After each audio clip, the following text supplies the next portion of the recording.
Yo, what's going on, guys? It is Tuesday, first day of competition here at the championship tour. Some action is going on over there, but I am actually wrenching away at the car. Nothing really crazy. It's just I heard some clunking happening on the endlink, which is what this is what I had in place before, which came with the car, and now I'm actually trying out some Karcepts stuff. Some things, all right. It's obviously a little bit smaller, but there's nothing wrong with that as long as it works. He's already tried these out. There is no clunking or anything coming from these sets. He was just swapping them out off of his old car and trying things out. So he said I can try them out and see if it gets rid of some of the clunking on my end. So yeah, so that is that. I just got to make sure that I put everything on right, which I did not up here because I have the actual washer on the wrong side. Yeah, this locking nut actually has a washer already on it, so this guy I need to actually put in on the other side because that little nut right there is a little too small. So that guy goes in there and that's supposed to go in there. So now we're cooking with gas. All right, so yeah, I'm gonna try these out. Carwin's about to go on to the test course, so he can't fully inspect this, but I'm gonna try and catch him beforehand so I can make sure I'm doing this right. But yeah, gonna try this out and catch you guys later. All right, guys, so Karcepts stuff is in. You can see that this moves nice and smooth on both sides. I just don't feel like getting up to go over to the other side, but everything's looking nice. You just got to make sure that the washer's on the right side, and we'll see how if this makes any clunking, which it shouldn't. If it does, not necessarily saying that it's the endlink, but it's something else on the car making a clunk. So the reason why I'm actually changing this out is because I hear clunking on very hard loads. So under hard braking, extremely hard G's, I just hear clunk. So I assumed that it was the sway bar. Everything's greased up already. This already started moving and it moved nice and freely. So we have enough grease there. And then this particular, the progress bar has essentially a blocker or a washer over on the back side so it doesn't shift left to right, and these are beefed up so it sits right on it as far as the bracket. So it isn't that making the noise. It's so assumption is that it is this.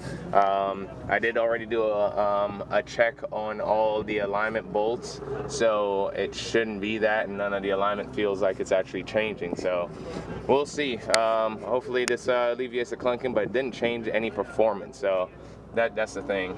So we'll see what's up. What's going on, guys? So right now we're looking at one of the largest freaking classes, and that is C Street.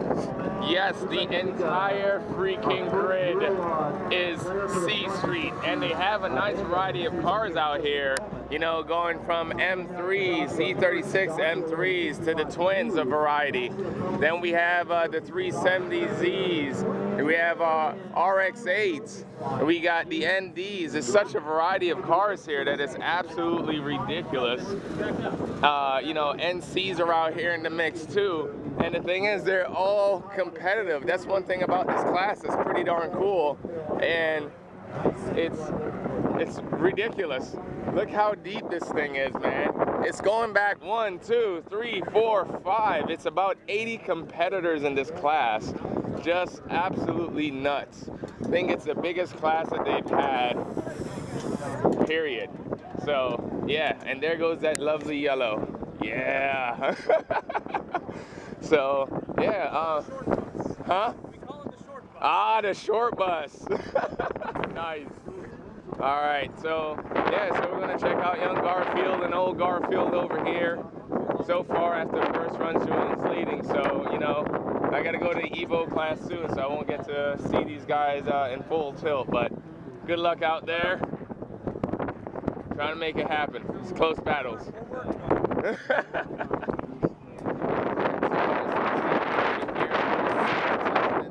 For Evo, so I'm actually going to go out to work first. So I'm actually going to get my damn camel back. But there's a good variety of cars here to kind of just watch in the first half, which is going to be cool. You got Oscar out there, you got Trevor, myself, you got Simmons. I mean, look at the variety of vehicles out here. It's pretty damn cool. So yeah, it's gonna be fun to watch while on course.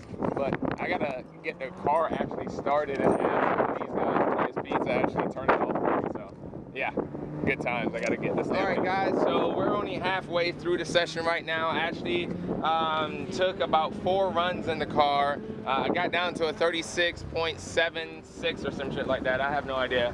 But the car feels a lot more balanced now. So from the FedEx settings, which is a 10 and a 7 shock, along with whatever endlink was on, I have now changed over to the Karcepts endlink, as you guys saw. And with the FedEx setup, it actually felt totally fucking bonkers. The car was understeering and oversteering. I didn't understand why. I took a second run, and then the car felt better. I checked the pressures because they spiked up. Even though this is only like a 37, 38 second course, next thing you know, it bumped up to about 30 PSI, which is crazy, quite honestly. But it is what it is. Took that second run. Then touched the car, just decided, hey, let me just wait and warm up the tires. Took another run. Car was understeering and just didn't feel right. It didn't feel like its usual self. And what was happening is I was actually understeering. So when I did the understeer, I actually just went down soft on the shock. So 3 clicks on the soft. I was actually approaching the rear, but the rear was putting down power well, so it was really the front end grip that was screwing me up. So when I go down 3 clicks, I have to actually change my steering a tad bit earlier because it's going to lean a little bit more. So that delay is going to be very minute, but it's going to be there. So that third run, I actually went out there and got that 36.7. So Carwin's going to be mad because I already beat him. But the car is feeling good. I'm just letting the tires cool right now, and then I'm going to go out there again. So I like where it's at. I'm just gonna dial in see how it drives with the rear bar in case we need additional flick, and go from there. So one more run on this setting. I'm gonna add the bar and see what happens there, because I like the way that the power is being put down. I just need rotation, so that's what I'm gonna mess around with next. All right. Rear bar to just see what'll happen.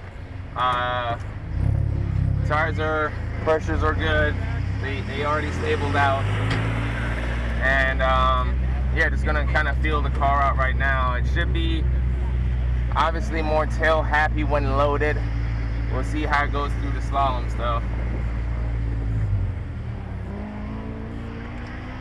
And I gotta remember, my hands have got to be a little bit quicker.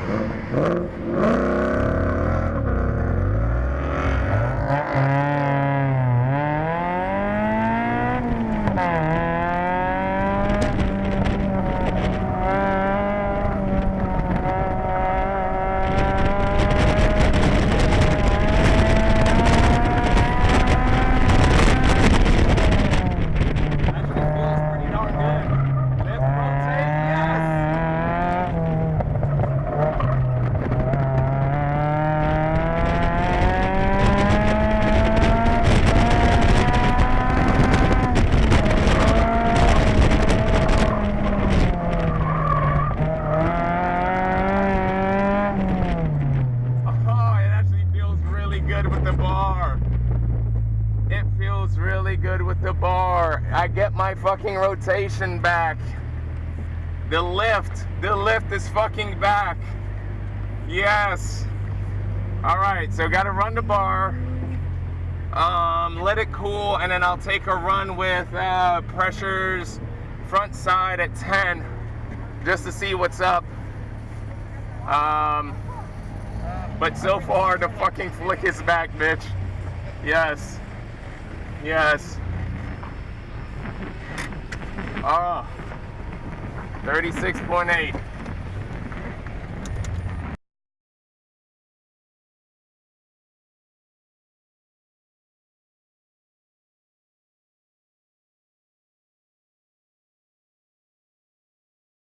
All Alright guys, so test and tune is over. We're here, Justin's in town, hanging out with a vet driver and other STR competitors here. So we're actually at the Mazda convention, or actually not convention, a little dinner that's happening here. So we get, you know, a little bit of swag here, we get a little hats, we get some shirts, we get dinner, and they're gonna give some presentations about some stuff later. So it's actually pretty cool. We'll try and check it out and see how everything's good. As far as on the test and tune, car's feeling good. We got to make some tweaks because although I gained a flick, I lost traction as far as putting power down. So we'll see what happens. We got some stuff in mind.